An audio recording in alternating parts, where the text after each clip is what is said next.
Once upon a time, in a small town nestled amidst the rolling hills of Oregon, there lived two boys named Liam and Ryan.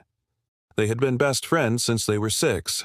They raced their bikes through the muddy trails, camped out under a blanket of stars, and talked for hours about their dreams under the big oak tree by the riverbank. Liam was the wild one, always full of laughter and crazy ideas.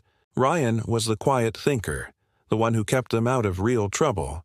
Where one went, the other followed. Their friendship was a constant in their small town, as dependable as the seasons and as comforting as an old song. As they grew older, life started to change. College took Liam to the bustling streets of New York, while Ryan stayed back to help with his family's small hardware store.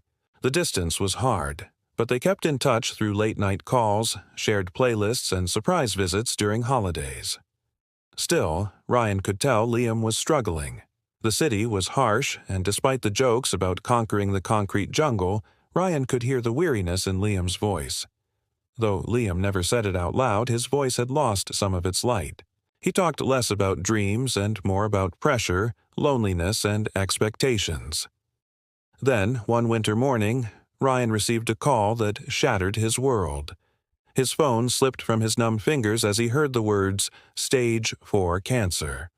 Without a second thought, Ryan dropped everything. He left his job, his routine, his small-town safety, and flew straight to New York. When he saw Liam lying in that hospital bed, thinner and weaker than he'd ever imagined, he nearly broke down. But Liam managed a weak smile. "Took you long enough," he whispered with a wink. "I was getting worried you weren't coming." Ryan felt a surge of anger towards the disease that had robbed his friend of his voice, his strength, his life. But Liam was more concerned about Ryan. "Are you okay? You should go back. You have a life there." Ryan shook his head. "No, I'm staying." And he did. He stayed through the good days and the bad, making every hospital visit feel like an adventure. He snuck in their favorite food, played old songs, read aloud from their favorite books. They laughed, cried, and remembered everything. The river, the bike races, the dreams that once seemed so close.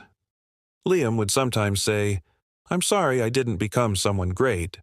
But Ryan always shook his head and replied, "You were always great to me." In Liam's final weeks, he asked for one last trip, a trip back home to sit under that oak tree by the river, just the two of them, one last time. Ryan made it happen.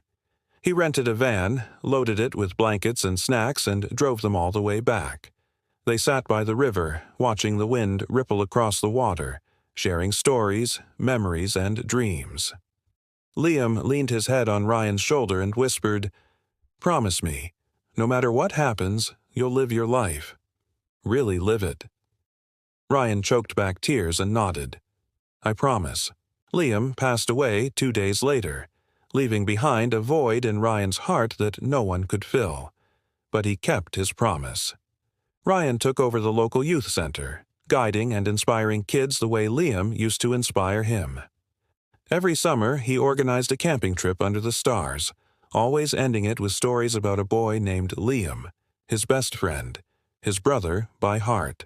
And under that oak tree by the river, there now stands a small plaque that reads, "In memory of Liam Walker, dreamer, fighter, friend, until the last goodbye."